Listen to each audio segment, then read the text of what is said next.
Who else? This is the key guy. Okay.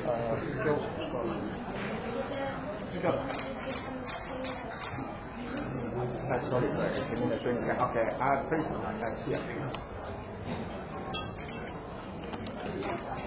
That's the biggest part of the job. Once you learn how to smile, everything else. Yes. He had a similar. Please, come here, quick. Wait back. The credit union person went, come on. And the fellow next to you also come up. Gilbert. Gilbert. Gilbert. 那要不要前面的坐一排好吗？这样子坐了，坐啊。Can we all get in? Can we get everyone in? PC. Come on, PC, quick.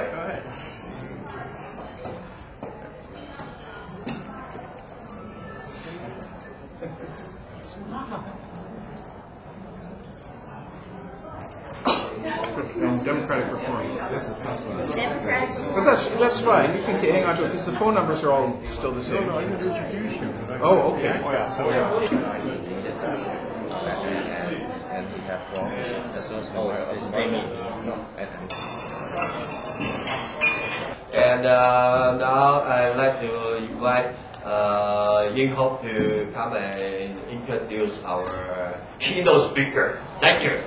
Ladies and gentlemen, I want to thank everyone here for being present in order to discuss and have a workshop. It's a very informal one with a very outstanding minister in our government, Mr. Victus. Now, Mr. Victus actually is our member from Caboche in Manitoba, and he was first elected at the end of 2000 in the opposition, and he was the opposition critic for Justice at that time.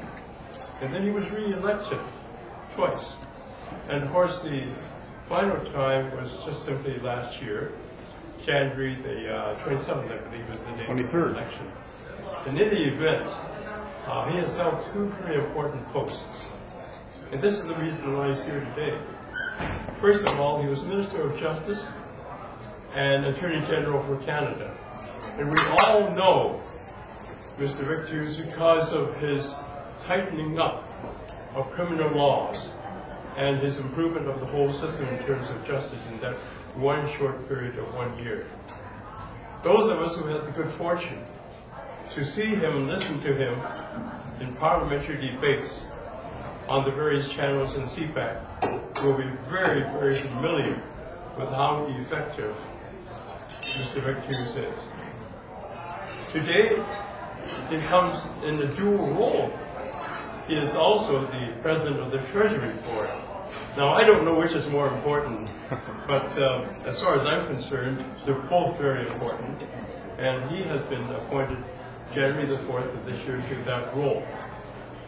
I think that it's very important for us to be here today to listen to him and to share thoughts with him. We're all conservatives and friends of conservatives, and we know that in the coming year or years, we will be in government for a long, long time.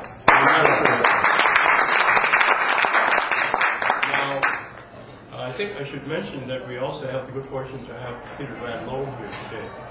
And Peter, congratulations, Peter. We're old friends from way back, and we've campaigned many, many times together. Peter is the government House leader now, and is also the Minister of Democratic Reform. And those are very important things because as far as our government is concerned, this whole cultivation of democratic reform means that we're going to be involving as much of the voting population as possible, and particularly in the multicultural area. I think it's fortunate that Peter has taken the time to come here in order to share thoughts with us also. So without any further delay, may I invite our minister to come and address us. Mr. Victus.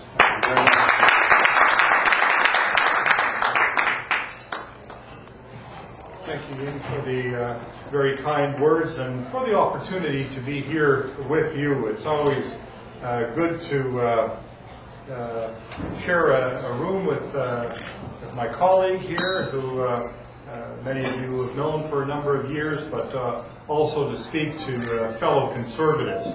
I'm very pleased to be here, and I've had some good opportunities already in Toronto. I've had a number of meetings today. I intend to have more meetings, and certainly our party knows that we need to do better in an area like Toronto and the surrounding communities. And I know that given our past record of this past year, that we are going to do better. And we also want to wish Mr. Yuan all the very best in the provincial by-election.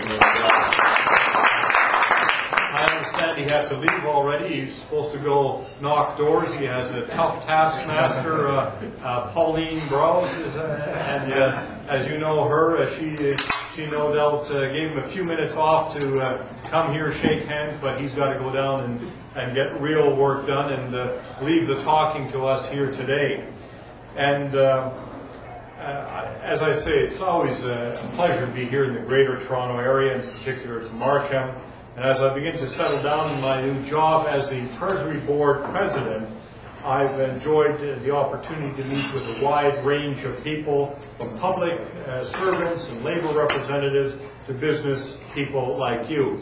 It's a big new challenge for me. I know that the Minister of Justice was a very weighty responsibility, and I don't know which one is more important, but it seems that I have more friends in this one. I don't know whether it's to do with controlling the purse strings of the government. It's amazing how many friends $224 billion a year can buy you. But I know that we are not conservatives because of what government can buy for us, but rather the framework that the government can put in place to allow people to actually get the job done for themselves. We want to create opportunities to strengthen our country, to enlarge our wealth, and we want to do that, we know, by welcoming more newcomers to Canada. Most of us come from immigrant backgrounds. My parents were both refugees, and I was born overseas.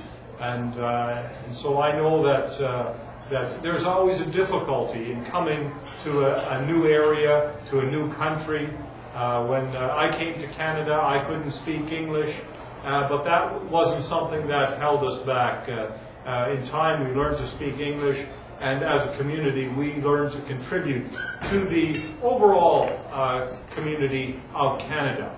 And we found also that we could maintain our own values, maintain our own beliefs, maintain our own communities, and still be a part of the greater country of Canada. And so I'm always very pleased to see more newcomers coming in who demonstrate the same values that my family brought to this country and that other families brought to this country. So whether you're an immigrant, new or old, whether you've been here for some generations, it doesn't matter. We bring the same values to contribute to a better Canada. And I'd like to thank the members of the Chinese Canadian Conservative Association for organizing this event, and for all of you for taking the time out of your busy schedules to be here with me. I look forward to meeting those of you I have not yet shaken hands with, but we want to discuss here how the Conservative Party can continue to reach out to the Chinese Canadian community here in Markham and across the country. And I know that members of this association have done great work in engaging in this sort of outreach community activity, and based on our shared values of free enterprise, low taxes, strong families, the Conservative Party truly is building a strong foundation within the Chinese Canadian community.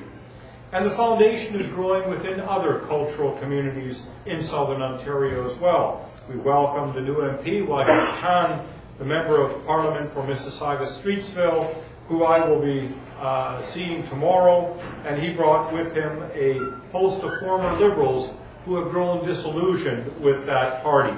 Mr. Khan's move to our party was not rooted in a cliched partisanship of the party system. I believe it came from a principled desire to enhance our country's voice and status on the international stage. Because I believe, as I believe many in the Chinese community share the same value, that we not only come to make Canada strong, but then we have an international responsibility to ensure that we strengthen democratic values, democratic principles across this globe. Many of you, as immigrants to Canada, have a special perspective not only of Canada's international reputation, but on the way we work to welcome new Canadians. And the Conservative Party welcomes new Canadians with open arms. And unlike the Liberals, who have taken new Canadians and ethnocultural groups for granted for so long, we actually want to get things done for these newcomers to Canada. We've improved the temporary foreign worker program to make it easier for employers to hire foreign workers where there are no Canadian citizens or permanent residents available to fill the position. We've delivered new funding for settlement services. We've reduced the immigration rate of landing fee in our first budget, exactly as we promised in our election campaign. And I think very significantly, we've righted a historical wrong when Prime Minister Stephen Harper formally apologized for the racist Chinese head tax on behalf of the Government of Canada. And we began paying symbolic redress to those affected. And we did this all in our first year in office. You are also respected business people. Many of you have come here to build a better life for your families in a country that rewards enterprise and hard work. While you can appreciate that government has a role to play in the economic prosperity of the country, you also know that businesses and families succeed best when taxes are lower and when government knows when to get out of the way. Our Prime Minister understands this as well. He leads a Conservative Party in a government that makes free enterprise and low taxes a priority for all Canadians, old and new. As Treasury Board President, I have an important role in ensuring that this priority is reflected in the way that our government operates. In business and in government, we are all driven by a powerful motivational force, the idea that tomorrow can and will be better than today. And that's why I believe that for our country, the best is yet to come. In any case, 2006 was a momentous year for Canada. Canadians turned away from a culture of entitlement in government to something better for themselves and their children.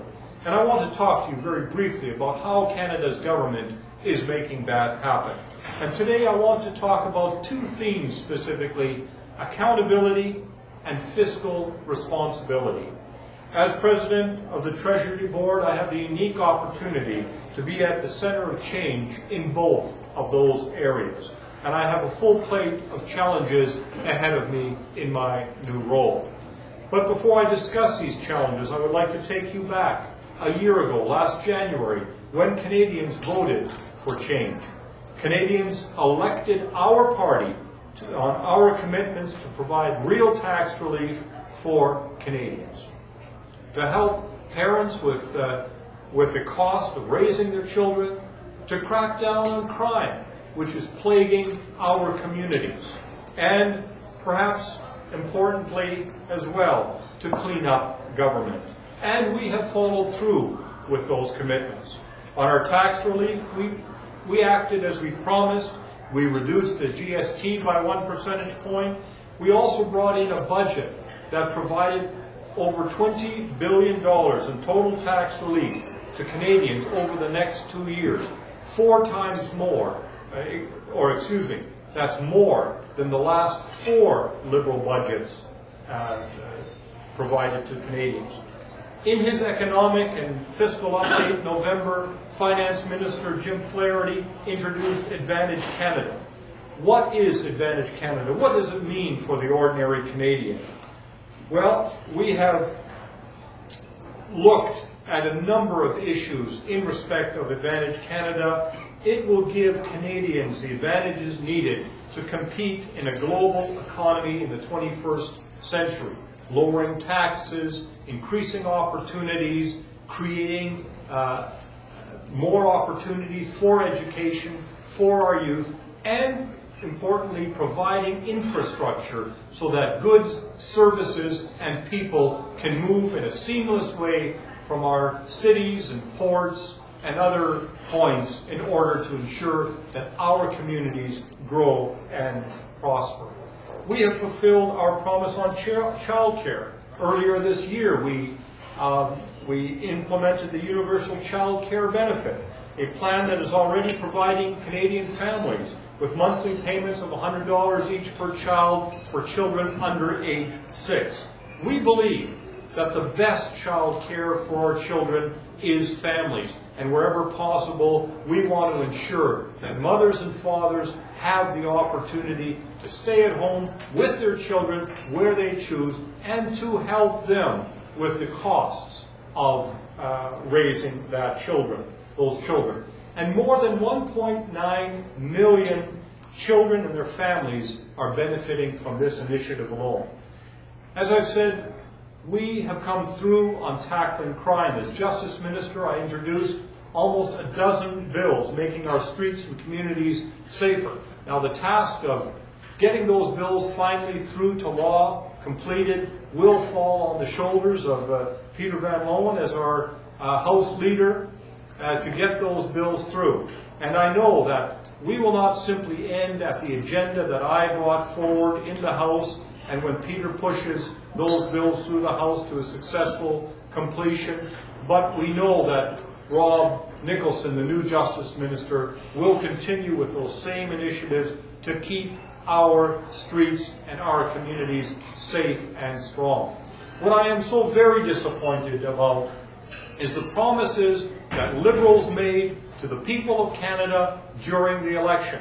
They said that they were going to get tough on crime as well. They said enough of that house arrest and conditional sentences for repeat offenders. And yet, the first people to oppose the initiatives that we brought forward in terms of actually ensuring that repeat offenders no longer plague the community, the first to vote against them were the Liberals and your Liberal MP in this area. That is not acceptable. That's not what Canadians elected them to do, and yet they went back on their word.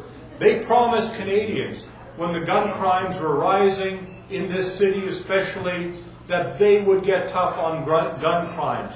And yet they are stalling our legislation in Parliament, they are stalling it in committee, and they are not following through on the commitments that they made in order to toughen up on guns and gangs and the drug trade that is associated with those guns and gangs. We've also seen the disappointment that they are opposed to our legislation, where we are aiming to send the most dangerous of offenders to prison so that they do not victimize our children, our families, our parents. And yet, the Liberals have said they will not support our dangerous offender legislation. Many people in the communities come up to me and say, you know, Vic, we like the legislation that you brought forward, but why would you give dangerous offenders a third time to offend before you actually send them away for life? Well, we've been very careful in the way we've drafted our legislation. We've taken into account all of the constitutional concerns, and there's nothing preventing a Crown Attorney from moving on a dangerous offender application after the first offense. But we thought that after an individual has been convicted 3 times of a violent offense, has been sent to a penitentiary, which means more than 2 years sentence on each time, and he's been sentenced there at least twice. Certainly, at the third time, a judge should be able to say, this individual has shown a callous disregard for the safety of people in Canada, and therefore that individual should be designated a dangerous offender. Common, ordinary Canadians agree with that. Why can't the Liberal Party of Canada understand that the people in our communities who come here to this country, who work hard, who pay taxes, who want safe communities, who want their families protected, why don't the Liberals understand that ordinary Canadians do not want dangerous offenders on their streets? Hear, hear. So we will continue to move on with the help of Peter Van Loan, and it's a very difficult situation to be in for us as a minority government. We know where we want to go, and I think Canadians are beginning to understand exactly where we are going as a government, and that we as Conservatives are prepared to follow through on our agenda, that we will keep our word and carry out our promises. Now, we've also made accountability our number one priority, and we have delivered. The Federal Accountability Act was passed due to the efforts of John Baird, the former Treasury Board Minister, and this is an act that will rebuild trust that Canadians should have in their politicians in Ottawa. This bill contains the most extensive anti-corruption measures ever implemented by a federal government. And now, as President of the Treasury Board, I will have the responsibility for implementing that particular act, the act that my predecessor, John Baird, brought forward. The Federal Accountability Act and the companion action plan protects whistleblowers. It will increase the rigor in government appointments, and it will improve government contracting. It will strengthen financial management. It will improve internal audit functions within departments and ensure more consistent discipline for those who deliberately break the rules. One of the things that needs to be mentioned over and over again, the problem with the sponsorship scandal, the problem with the prior Liberal government was not that there were no rules in place.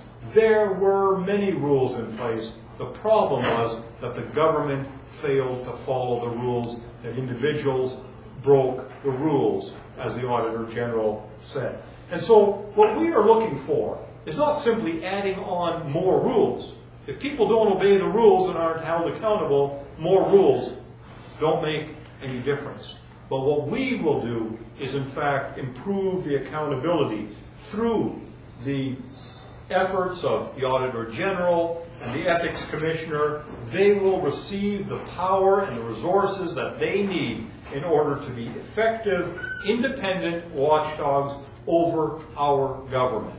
And we have no fear that these individuals will be there watching our government operate, because we believe that that is what Canadians expect of us as a government.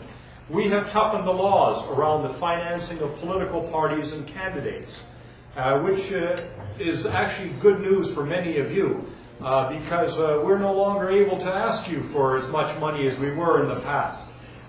In the past, political contributions were up to $5,000 per individual, and we've lowered that to $1,000, and we've made it an offense to receive cash amounts of more than $20, because we believe big money shouldn't drive the political agenda, and that there is no room for untraceable envelopes of cash in Canadian politics.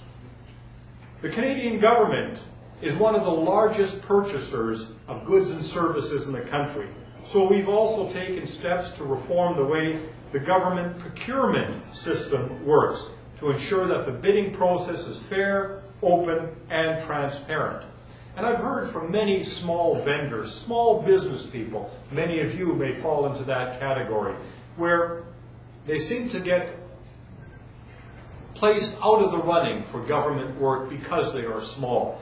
And so what we've done is taken steps to ensure that small vendors in all regions of Canada get the consideration that they deserve when bidding for government business. And so we're providing more resources to the Office of Small and Medium Enterprises to address the concerns of smaller business.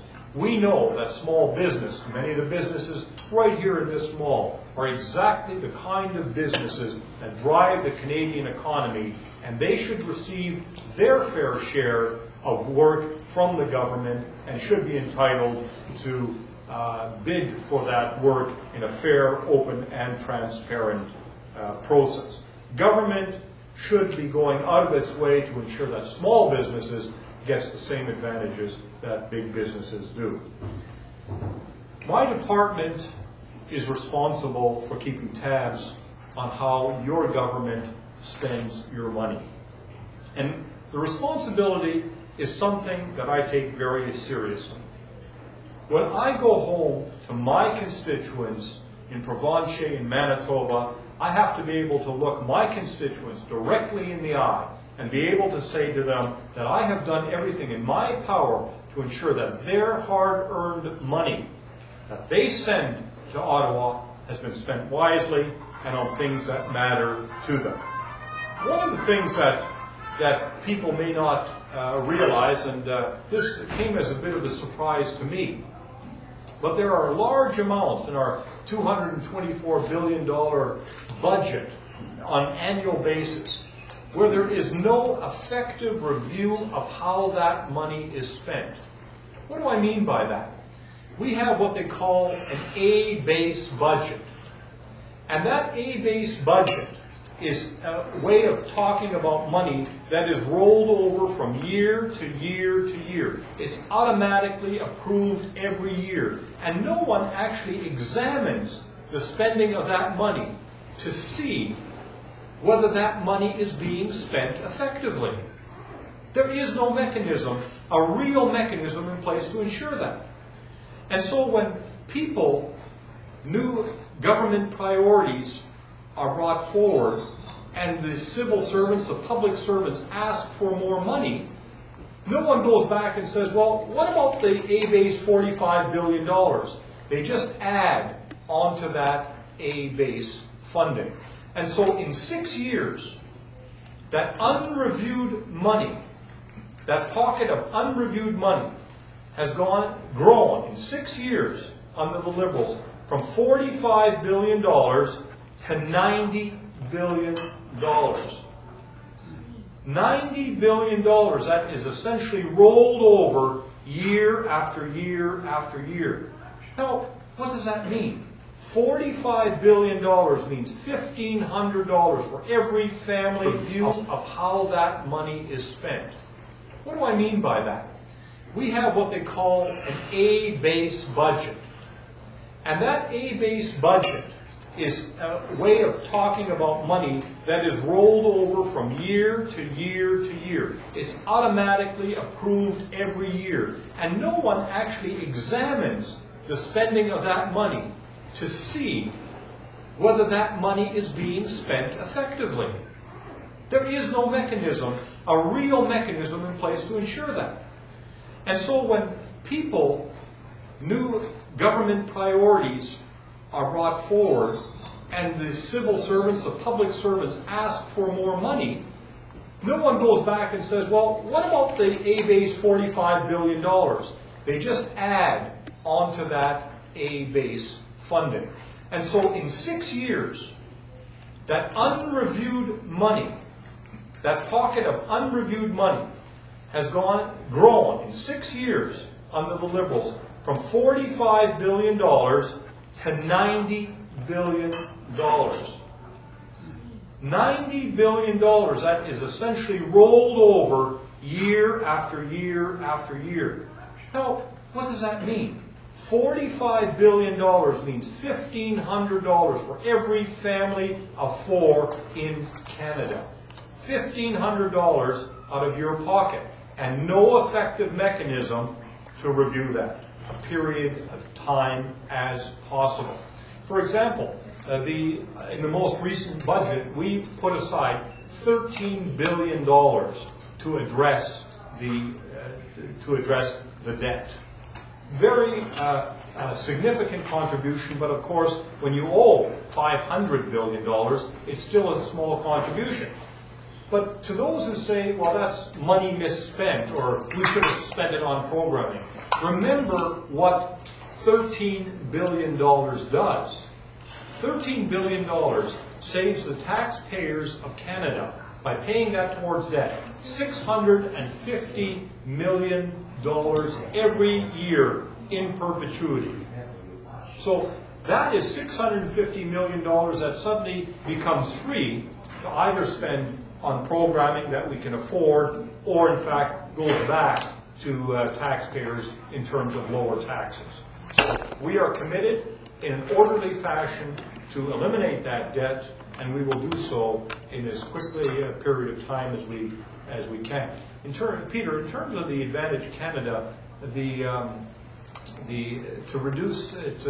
eliminate the net debt, was that a generation essentially, or 15 years? I thought it was 20 years. 20 years, all right. So I might be a little mixed up on what a generation is, but I think it's 20 years to eliminate the net debt, which means that we will have more in assets that the government of Canada has than liabilities. Now that isn't eliminating the entire debt, but that's certainly the way we're working on. It's much like the Alberta government did. That was its first step that it took to eliminating its debt. It eliminated its net debt when its assets in its heritage fund exceeded its liabilities, and then it worked on getting rid of the overall debt. I'm somewhat familiar with the issue. I haven't had a full briefing on that, nor has our cabinet had an opportunity to discuss that particular issue. All I can say is that the RBC has indicated that it operates in an international field, and that they feared repercussions from the American authorities if they continued with those accounts. Now, I can't say at this point what steps our government can take, if any. But certainly, it's an issue that's been brought to my attention, and that our cabinet will be discussing that. Clearly, it's discriminatory. If a Canadian citizen is to open a certain bank account or engage in services of a Canadian bank, they are then allowed. The bank is then allowed to ask whether they hold dual citizenship, which is allowed in our country. How is that practice not discriminatory? I mean, I appreciate the RBC's position, and that's what's been reported in the press, but what is the government's position? And I appreciate that the cabinet hasn't talked about it. And cabinet hasn't taken a formal position on that. Obviously, it's an issue that's of concern. We have many citizens who hold dual citizenship, and I'm just wondering whether the American approach is overbroad in terms of, if the issue is trying to root out terrorism, certainly there are better, more focused ways of doing that. Well, I guess the issue is not how the Americans handle it, but how our banks actually respond to that, right? The Americans are free to make their own laws, but our banks are responding to that, is my question. Well, and because, as the banks would say, I'm not here to apologize for the banks, but what the banks are saying is that we operate in an international market, and if we want to continue to operate, we have to follow that, given the influence of the Americans. Now, is that an appropriate policy? It seems to me that it's rather broad and impacts on legitimate individuals without really focusing on the key issue of terrorism. I guess we should clarify from the RBC so far. Well, That's our understanding. That's all I can say at this time. Our government has been achieving a number of things on the international front lately.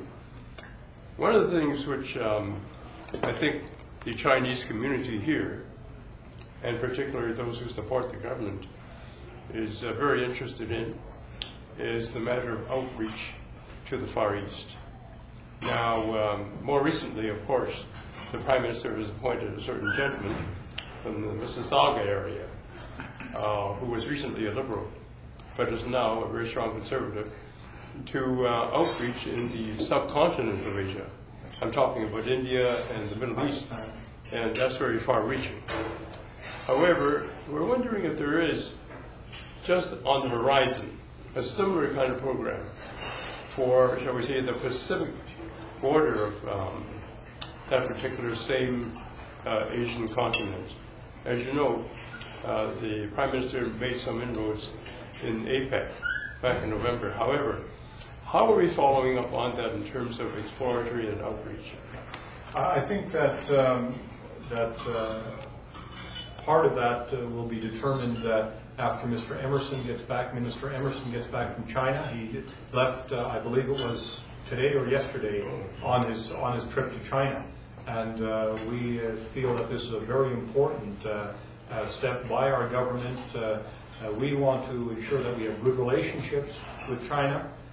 We have certain principles that we enter the international field in. I think Prime Minister has been very clear about his concern about issues of human rights. But we also want to ensure that we can develop appropriate trade relationships with Pacific Rim countries, Asian countries, and I think that when Minister Emerson gets back from that China trip, we will have a briefing on that, and I think there may be more on that point. But this is a very important step, the trip by Minister Emerson that he has just undertaken yesterday. I wonder if you could expand a little. That's a good point. It's getting a little out of my area, and I don't want to commit the government on anything at this point. But I can say that advice that the Chinese community, for example, could give to our Prime Minister in that respect, I think would be very helpful, given the large numbers of Chinese that we have in Canada now, not just first generation, but people who've been here as long as my people have been here. Well, that's our point. I think it's more a realization that we haven't done enough to reach out to the Chinese community. That even though we, and not just the Chinese community, but other communities, even though we fundamentally share the same values as the Chinese community, still the Chinese community has not been overly supportive of the Conservative Party. And yet we believe that when our platform is actually explained in terms of our values, whether it's fiscal values, social values, or other values, we are in much closer agreement with most new Canadians than any other party. So I was very pleased to see the Prime Minister appoint my colleague Jason Kenney as the new Secretary of State, dealing with particularly those issues. I think it shows that we're very serious about it, and we need to focus on ensuring that people understand our message. Ultimately, the decision of how they're going to vote will be a decision they make, but we want to ensure that they understand our message and that we share their values. So it's for the election. Prepare the Well, election committee. you know, that's a crude way of saying it. I would say that we as a party need more newcomers within our party to strengthen our party, to continuously make it more relevant.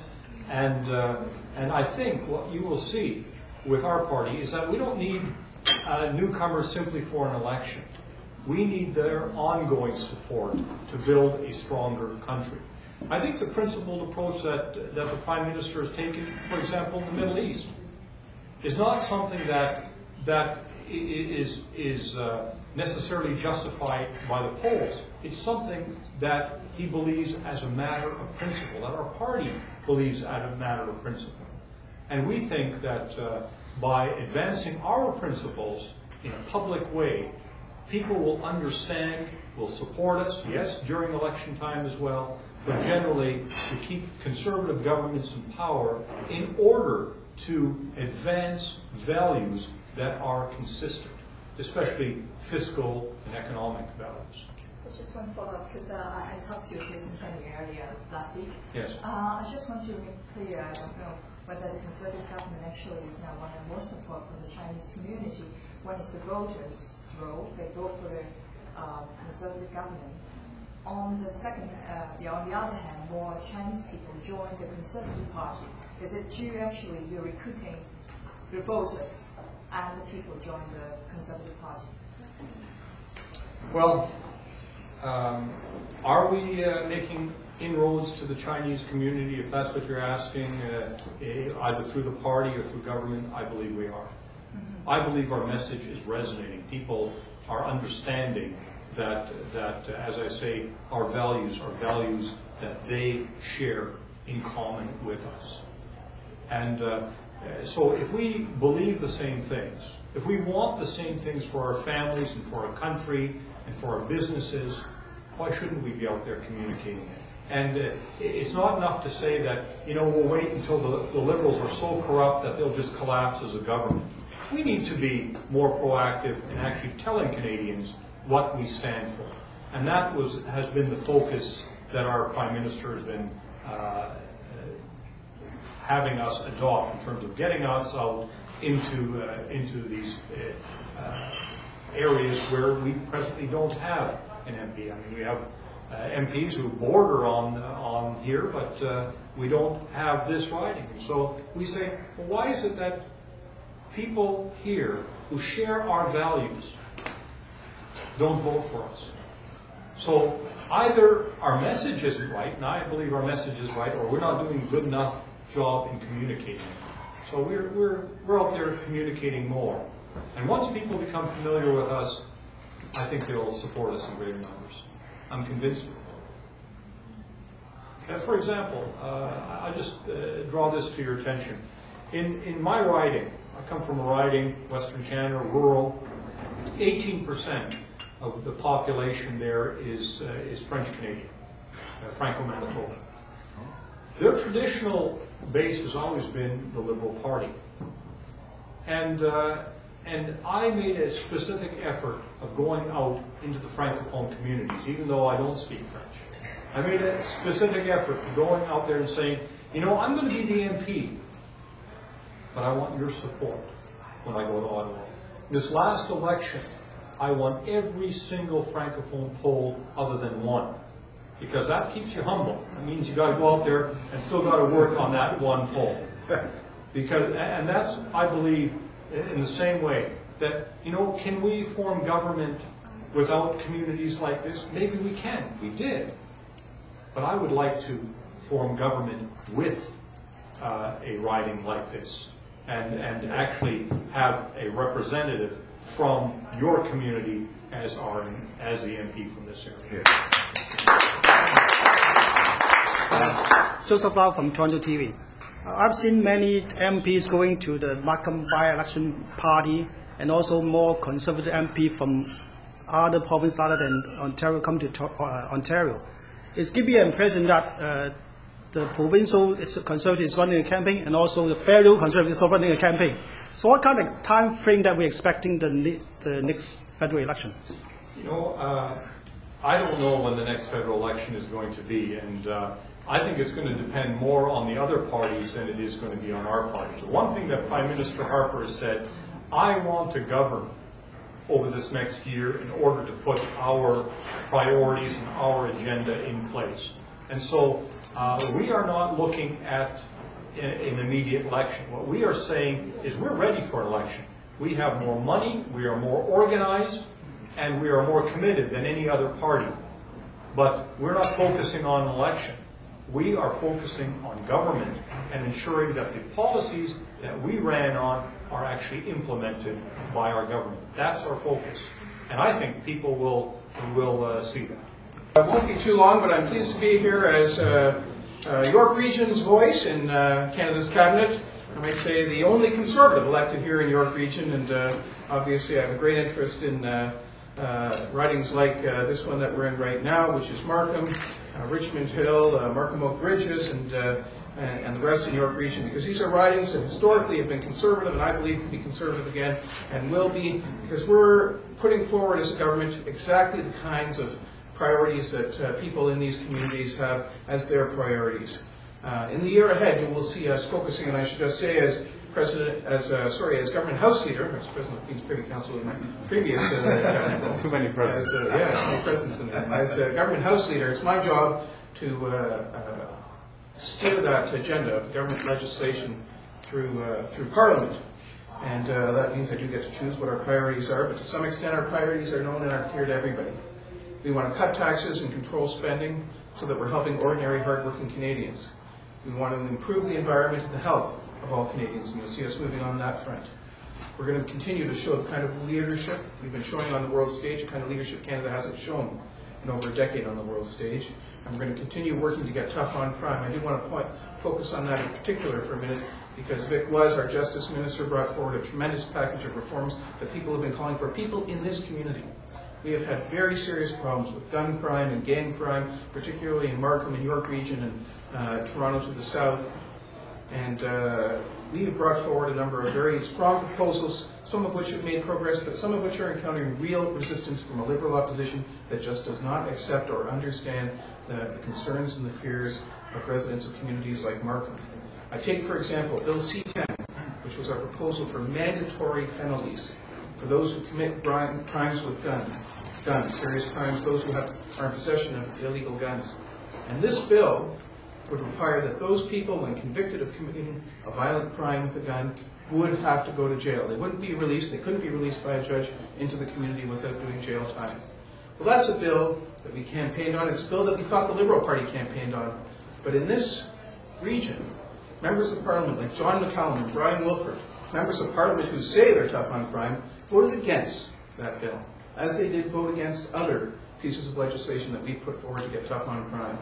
And so if people are concerned about getting tough on crime in this community, we have a real choice, a clear choice, between a Liberal Party that says one thing, and then when the time comes to vote and show their real cards on the table, does something entirely different, and a Conservative Party that tells you what it's going to do, is committed to get tough on crime, and is delivering on those things.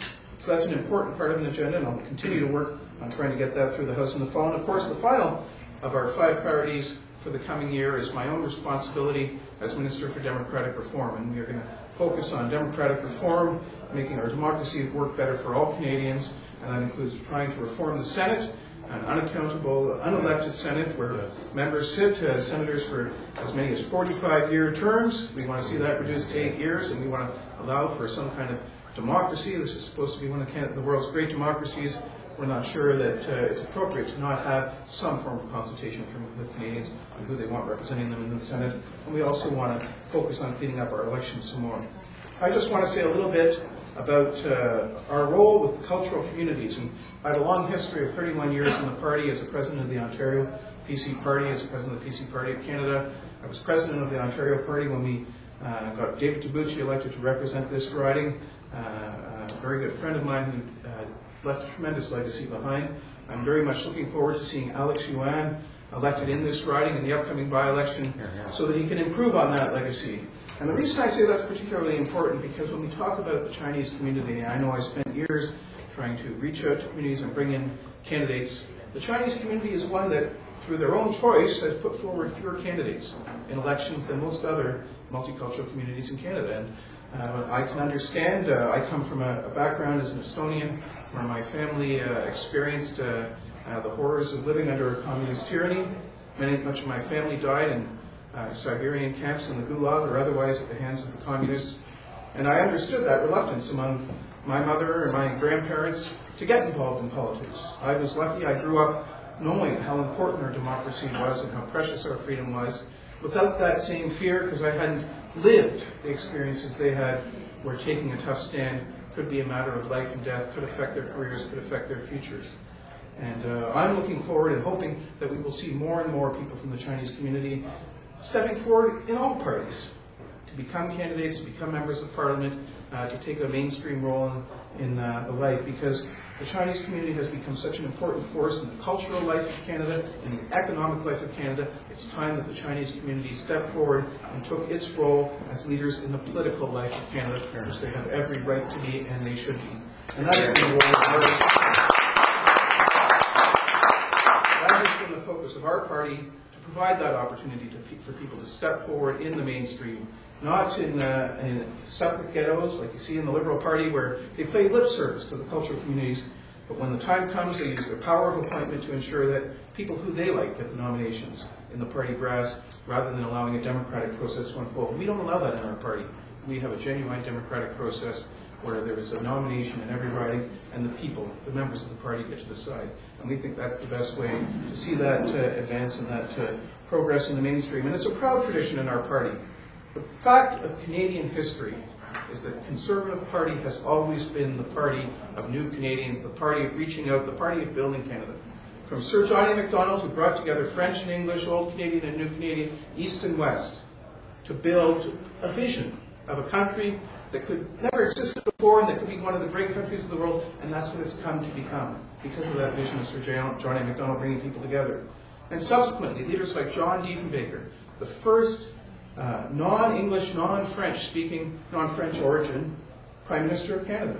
When my mother came to this country, and she came shortly after World War II, and then she was going to the University of Toronto, one of the first people she met at university was a woman named Vairavika Freiberger. And she was a Latvian immigrant. My mother was an Estonian immigrant. And my mother encouraged her to get involved in politics, and she said to my mother, well, you know, that's ridiculous. Here in Canada, you can't get elected, you can't get anywhere in politics unless you're English or if you're French. Otherwise, people like us who are new Canadians, we don't have a place. Well, a few years later, John Diefenbaker became Prime Minister of Canada. Not English, not French, from a different background altogether. And then he brought in the Bill of Rights, a great step forward, once eliminating discrimination in Canada, or making that effort to put in law for the first time the kind of equality as between races, religions, cultures. And that is the legacy of the Conservative Party, and it's always been there. The reason I talk about Vairavika Freiberger, because after that, she did become interested in politics, and when her homeland of Estonia finally gained freedom, she went back there. And today she's the president of Latvia. When her homeland Latvia, I think I said Estonia. Estonia is where my mother came from. Two countries beside each other, both suffering that same Soviet history. So there is, in this history of Canadians, those of us who are new Canadians or come from that heritage, this notion that we can come into this country, that we can have a real place in the mainstream, that we can build a brighter life and future for ourselves. But that doesn't mean just doing well economically or doing well with a great education. It means also having a real stake in our political future. And then projecting those Canadian values of freedom, hope, opportunity, respect for the rule of law all across the world. And we saw that again when Brian Mulroney was Prime Minister of this country, and he took a bold stand on apartheid in South Africa. A bold stand that stood him separate from some of our closest allies at the time. But it was a principled stand. It was the right thing to do. It may have cost us a little bit in our relations with Great Britain and the United States at the time. But it was a stand that said, guess what? When it comes to fundamental questions of race, of equality, there is no compromise. There can be no fuzziness. Equality is an absolute, and it's a question of respect and dignity of humanity. And that is, again, the Conservative tradition. That commitment to freedom, that commitment to human rights, that commitment to the rule of law around the world, not just here at home, but around the world, and not being willing to turn a blind eye when we see oppression, but actually standing up for those freedoms. And that's why the Conservative Party, I think, is the party of all new Canadians. That's why I became involved in the Conservative Party, having grown up hearing those stories in an immigrant family. And that's why I know that we see a real opportunity in the future to grow within the cultural community. So I'm excited about what the future has to offer. Vic Taves always is fond of saying that you've got to be an optimist about what the future has. And I've obviously been very fortunate coming from one of those immigrant backgrounds like Vic himself. We've both done reasonably well. But we think there's so many more who can do the same kind of thing. And I'm looking very much to seeing more Chinese Canadians stepping forward and taking on those roles of leadership in Canadian society in the future. So thank you very much. Well, first of all, I want to thank the Minister, Joe, and Minister Rangon for the busy time to come over to Markham, my riding, Markham University. Well, I think the message is very loud and clear. For most of you in the past, it's very difficult for us to run in public life under the Conservative banner. With the new approach of the Conservative Party, as the media have mentioned, all of a sudden, we can see all and witness all the ministers coming to try to show inclusiveness to the community, not only Chinese, but across all community in Ontario. Believe me or not, I think time is coming sooner or later. very soon in Ontario, we will elect the first Conservative MP from the Chinese community because of your visit. Okay, and I think without any further discussion, I just want to call Mr. Victor to come. Say thank you for your time for coming over here. Again, pleasure.